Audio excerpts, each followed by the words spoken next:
ہماری بشریت یہ ہے، یہاں یہ چھوٹی سی لائٹ ہے، ہر بندہ اپنے قریب قریب دیکھ لے، لائٹ کے دوسری طرف اس کے جسم کا سایہ ہے کہ نہیں ہے؟ بشر جہاں بھی روشنی میں ہوتا ہے اس کے وجود کا سایہ بنتا ہے، وہاں بشریت ہے، مگر بشریت کو صفات الہی نے اتنا رنگا ہوا ہے کہ ہے تو وجود بشر مگر زمین پر سایہ کبھی نظر نہیں آیا۔ سورج کی روشنی ہے، چاند کی روشنی ہے، گھر میں چراغ کی روشنی ہے، مگر اس وجود اقدس کا سایہ نہیں ہے۔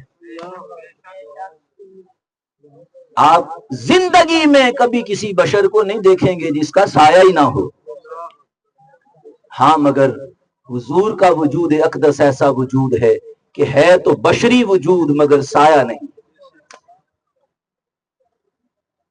آپ یہاں سے ہاسپٹل چلے جائیں، کسی بھی ہسپتال چلے جائیں، وہاں پر لکھا ہوا نوٹس آپ کو ملے گا، یہاں تھوکنا منع ہے۔ کیوں بھائی یہاں کیوں تھوکنا منع ہے؟ صفائی کی وجہ سے؟ وہ کہیں گے نہیں، تھوکنے سے بیماریاں پھیلتی ہیں، تھوکنے سے بیماریاں پھیلتی ہیں۔ ہاں عام بشر جب تھوکتا ہے تو اس سے بیماری آتی ہے، مصطفیٰ کے لعاب دہن سے اور مصطفیٰ کے مبارک تھوک سے بیماریاں نہیں آتی، بیماریاں دور کر دی جاتی ہیں، شفائیں عطا کر دی جاتی ہیں۔ سلطان باہو رحمت اللہ علیہ کا نام تو آپ نے سنا ہی ہوگا۔ آپ فرماتے ہیں کہ کھاری کھو کدی مٹھے نہ تھیندے، پامیں سہ منا کھنڈ پائیے ہو۔ کہتے ہیں 100 من چینی ڈال دیں کنویں میں، جو پانی کھاری ہے وہ کبھی میٹھا نہیں ہوتا، وہ کھاری رہتا ہے۔ مگر آئیے وہ 100 من کھنڈ نہیں ہے۔ سرکار دو عالم صلی اللہ علیہ وسلم ایک سفر پر ہیں اور پانی مشکیزوں سے ختم ہو رہا ہے قافلے کا، آگے ایک کنواں تو آ گیا ہے مگر اس کا پانی کھاری ہے، پینے کے قابل نہیں ہے، پینے کے قابل نہیں ہے۔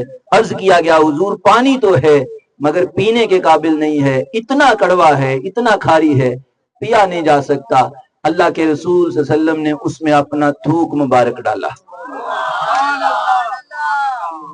تھوک مبارک ڈالا۔ وہ جو 100 منا کھنڈ پائیے اس سے میٹھے نہیں ہوتے تھے، ایک تھوک کی وجہ سے میٹھے ہو گئے۔ وہ بڑی مشہور روایت ہے، جناب جابر نے خندق کھودنے کے دن سرکار دو عالم صلی اللہ علیہ وسلم کے پیٹ پر پتھر بندے ہوئے دیکھے، خندق کھودنے کی ڈیوٹی چھوڑی، گھر دوڑ گئے، جا کر بیوی سے کہا گھر میں کچھ کھانے کو ہے؟ اس نے کہا کچھ بھی نہیں ہے، بکری کا یہ بچہ ہے۔ اس نے کہا ذبح کر دو، بناؤ، کتنی دیر میں بنا لو گی؟ اس نے کہا بس اتنی سی دیر لگے گی، 2 گھنٹے 3 گھنٹے جتنا بھی ٹائم بتایا۔ انہوں نے کہا بنائیں، میں اتنی دیر کے بعد حضور کو لے کے آتا ہوں، حضور کو کھانا کھلانا ہے۔ بیوی نے آواز دے کر کہا جابر دوڑتے جا رہے ہو، بات سن کے جاؤ، 2 نہیں تو 2.5 کلو نکلے گا، یہ 2-2.5 کلو کا بکری کا بچہ ہے۔ 1400 مزدور کام پہ لگا ہے، 1400 لوگ خندق کھود رہے ہیں، حضور کو الگ کر کے کان میں کہنا اور حضور کو صرف لے کے آنا۔ جابر گئے، جا کر پردے سے حضور کی بارگاہ میں عرض کرنے لگے یا رسول اللہ کچھ تھوڑا سا کھانے کا انتظام ہے، گھر تشریف لے آئے۔ حضور سرور عالم صلی اللہ علیہ وسلم نے حضرت بلال کو بلایا اور بلال کو بلا کر فرمایا بلال سب کام میں مصروف لوگوں میں اعلان کر دو کہ جابر کی طرف تمہاری دعوت ہے۔ آدھا کلو جو، 1 سا جو تھے، آدھا کلو جو اور 2 سے 2.5 کلو گوشت، اور حضور نے اعلان کروا دیا سارے آ جاؤ۔ 1400 بندہ جابر کے گھر آن پہنچا دعوت کھانے، آدھا کلو جو کا آٹا۔ مگر کیا ہوا؟ حضور نے جب حضرت جابر آگے آگے دوڑے آ رہے ہیں، بیوی نے پوچھا حضور آ گئے؟ اس نے کہا حضور تو آ ہی گئے ہیں، سارے ہی آئے ہیں ساتھ۔ وہ کہنے لگی کہ میں نے تمہیں کہا بھی تھا۔ اس نے کہا میں نے تو پردے سے ہی کہا تھا مگر حضور نے اعلان کر دیا۔ بیوی کہنے لگی، اس نے کہا اگر حضور نے بلائے ہیں تو پھر وہ جانے اور ان کا کام جانے، اگر حضور نے بلائے ہیں تو پھر وہ حضور کے مہمان ہیں۔ بس پھر پکا کر حضور کے سامنے رکھ دیا گیا، آقا یہی ہے ہمارے پاس۔ پھر تاجدار کائنات صلی اللہ علیہ وسلم نے اپنا لعاب دہن اس میں ڈالا، 1400 لوگوں نے کھانا کھایا، کھانا ختم نہیں ہوا، نہ روٹی ختم ہوئی نہ سالن ختم ہوا، 1400 لوگ کھانا کھا کر چلے گئے، کھانا ختم نہ ہو سکا۔ مولوی صاحب اگر آپ کو اپنی بشریت پر اتنا ہی ناز ہے تو آج اپنی ہانڈی میں تھوک کے دیکھیں جا کے۔ وہ 1400 کی بات چھوڑو، ہو سکتا ہے اگلے 14 دن مولوی صاحب کو گھر نہ آنے دیں، گھر میں داخل نہ ہونے دیں کہ یہ کوئی کام ہے جو تم نے کیا ہے، ہانڈی ضائع کر دی۔ ہماری بشریت کہاں اور ان کی بشریت کہاں؟ اللہ نے فرمایا وَلَقَدْ آتَيْنَاكَ سَبْعًا مِنَ الْمَثَانِي، محبوب ہم نے آپ کی بشریت کو اپنی صفات کا فیض عطا کیا ہے۔ لوگوں نے فقط بشریت کو دیکھا ہے اور بعض نے بشریت کے بعد صرف نورانیت کو دیکھا ہے، مگر حقیقت مصطفیٰ نہ بشریت میں قید ہے نہ نورانیت میں قید ہے، بشر اپنی حد میں قید رہتا ہے، عالم نور کے رہنے والے اپنی حد میں قید رہتے ہیں، اور جہاں ساری حدیں ختم ہو جاتی ہیں وہاں سے مصطفیٰ کا مقام شروع ہو جاتا ہے۔ اگر اس کی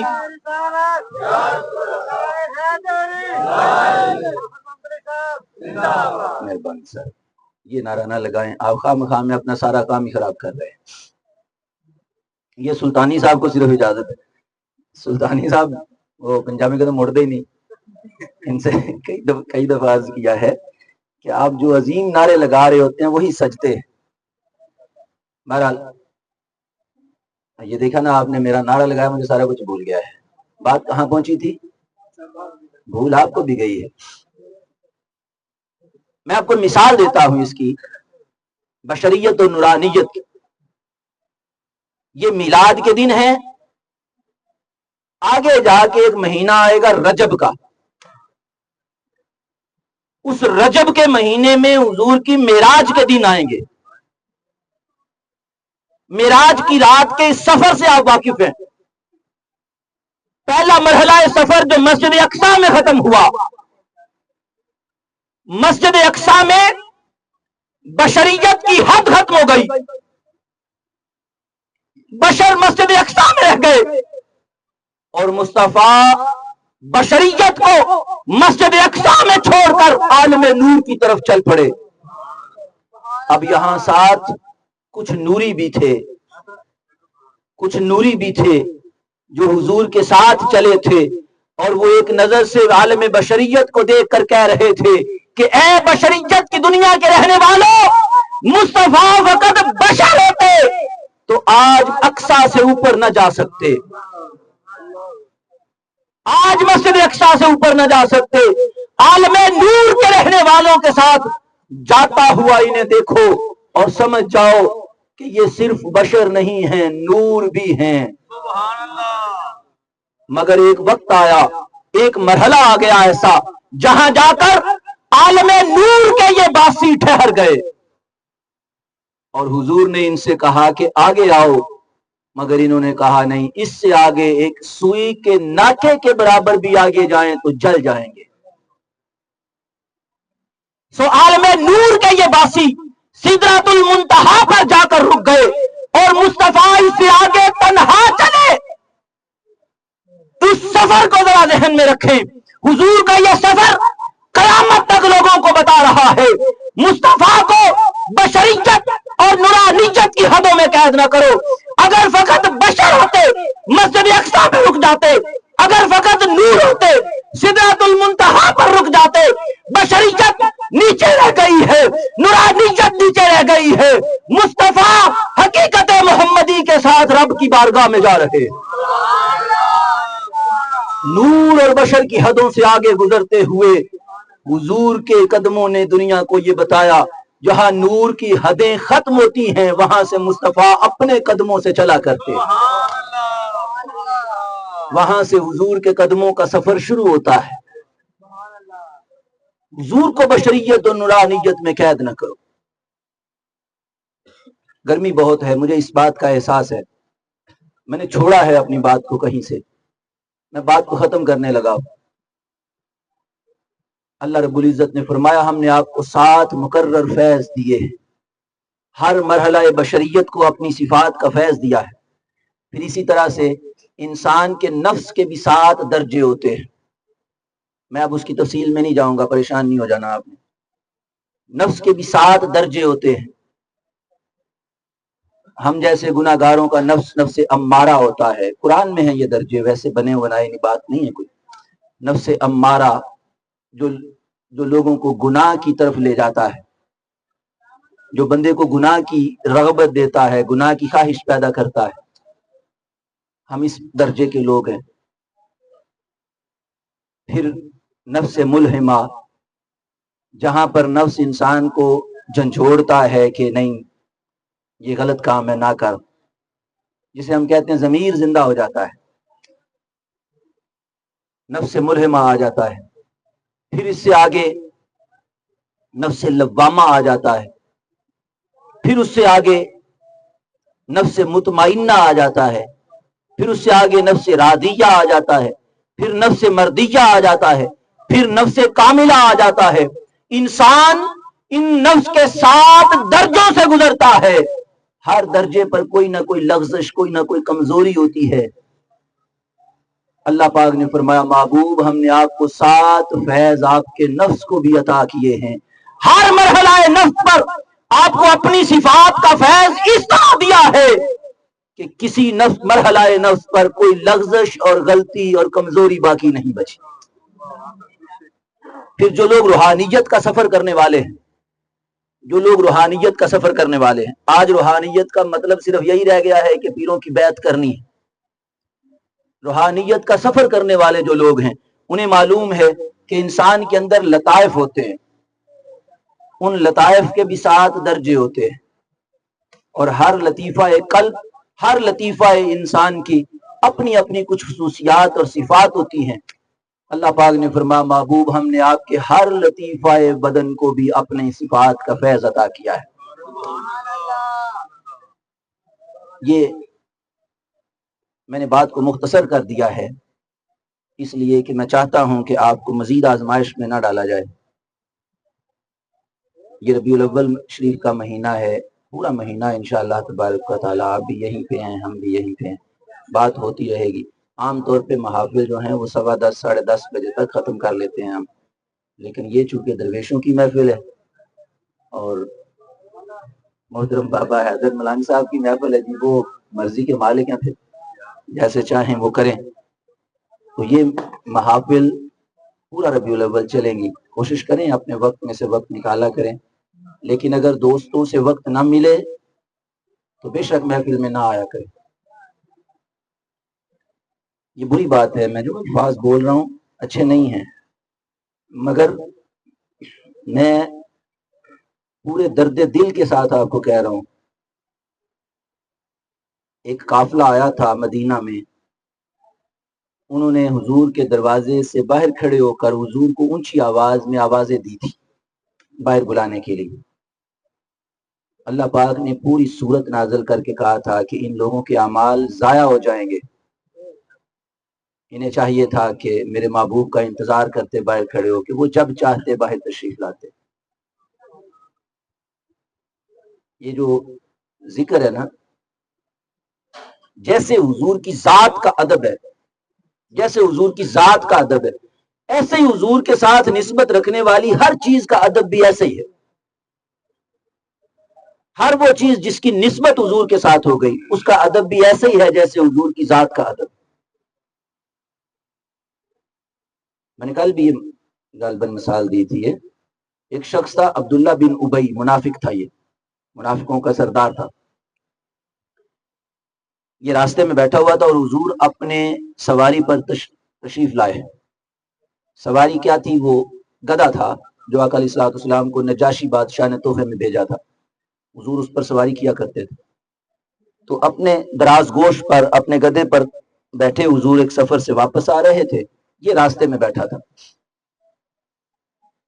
اب وہ گدھا جب یہاں سے گزرا تو عین جہاں وہ بیٹھے تھے وہیں آ کے وہ رکا اور اس نے پیشاب کرنا شروع کر دیا. اب یہ شخص، اس نے حضور کے بارے میں نہیں کہی بات کوئی، اس نے گدھے کے پیشاب کے بارے میں بات کی اور کہنے لگا کہ کتنی بدبو ہے، کتنی بدبو ہے اس میں.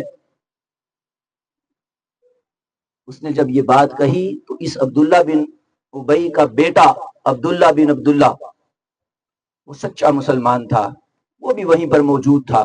جب اس نے پیشاب کے بارے میں یہ بات کی، اس نے تلوار کھینچ لی اور اپنے باپ کی گردن پر تلوار رکھ کر کہا خبردار اگر اس سے آگے کچھ بولے تو گردن اڑا دوں گا. تمہیں خبر نہیں ہے کہ تم کس کے بارے میں بات کر رہے ہو؟ یہ حضور کی سواری ہے. حضور کا ذکر تو بڑی عظمتوں والا ہے. تو بیٹے میں آپ سے کہوں گا آپ روزانہ تشریف لائیں. ہمیں اس سے زیادہ خوشی کیا ہوگی کہ آپ تشریف لائیں محفل میں، مگر کوشش کریں محفل میں آئیں تو پھر ساری دوستیاں محفل ختم ہونے تک ختم رکھیں، ذکر میں لگے رہیں، ذکر میں مصروف رہیں، ذکر کریں، ذکر سنیں. محفل ادھر ہو رہی ہے، بندے کا منہ ادھر کو ہے، تو کیا کریں گے؟ سو مہربانی کریں، تھوڑا سا بہتری لائیں اپنے رویوں میں، اپنے اعمال میں. اللہ پاک ہمیں عمل کی توفیق عطا فرما دے. کسی کو بات سخت لگے